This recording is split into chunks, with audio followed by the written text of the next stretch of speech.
No one in the drowned city of Navarra remembered when it last stopped raining. It was said the sky broke generations ago, fractured in anger by the gods or poisoned by humanity's own hand. Since then, the clouds had never lifted. The rain fell endlessly, soaking the hollow towers and streets below, whispering secrets only the wind could carry. Navarra wasn't a city anymore. It was a memory, a skeleton. What remained of civilization clung to rooftops and bridges, floating walkways strung between towers like veins, keeping a dying body alive. Kale had lived his entire life among the rain. He moved silently along rusted catwalks, his cloak heavy with water, his boots splashing through shallow pools. Every day was the same, scavenging old towers, avoiding collapses, trading salvage tech for food tablets. He didn't believe in stories until he found the notebook. It was tucked inside a sealed metal drawer on the 49th floor of a submerged high-rise, preserved from the storm by layers of plastic and hope. The pages were worn, but intact, handwritten, real ink. The first words read, "If you're reading this, then the rain hasn't taken everything yet." Kel's fingers trembled. The notebook was filled with observations about the sky, about dreams, about a time before the flood. It spoke of machines hidden in the earth, capable of controlling the weather. Of a signal buried beneath the city, waiting to be activated, a weather relay, a fail-safe. One that could stop the rain, or so it claimed. Most would have laughed. Kale didn't. He returned every day to read more. The writer's name was Solon, a scientist or maybe just a dreamer. The final page was a map, coordinates etched in careful detail.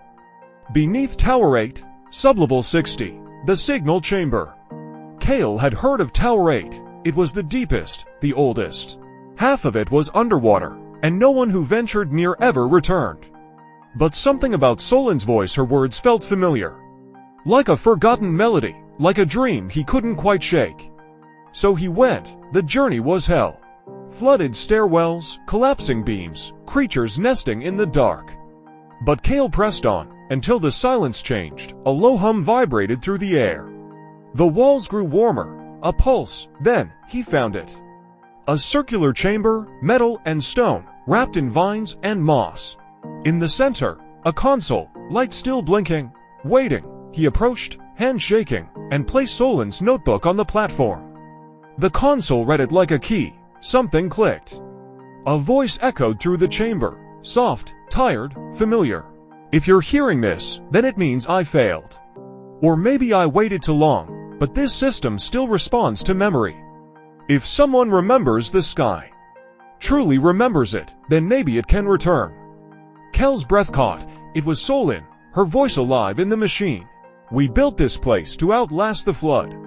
To store not just code, but emotion, memory, the way the sun felt on our skin.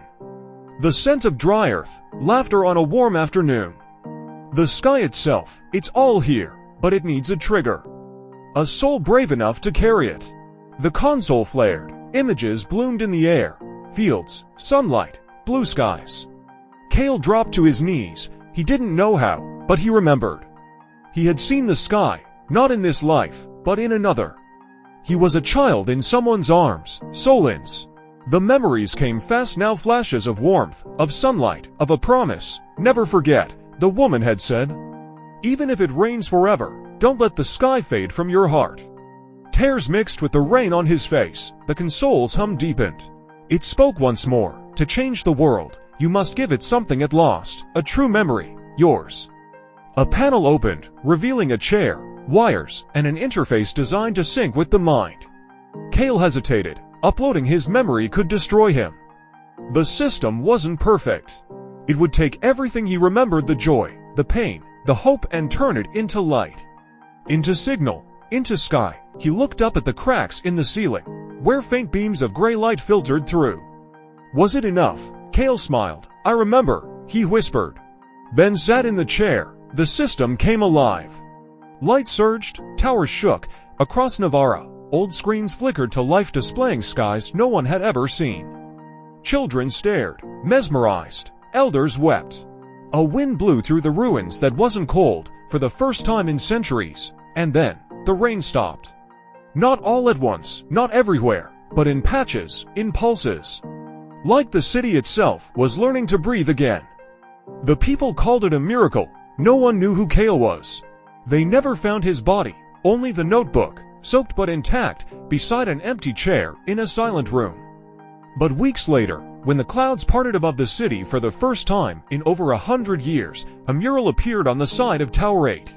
A boy in a rain cloak, standing beneath the blazing sun. And beside him a woman, smiling, hand in hand, watching the sky.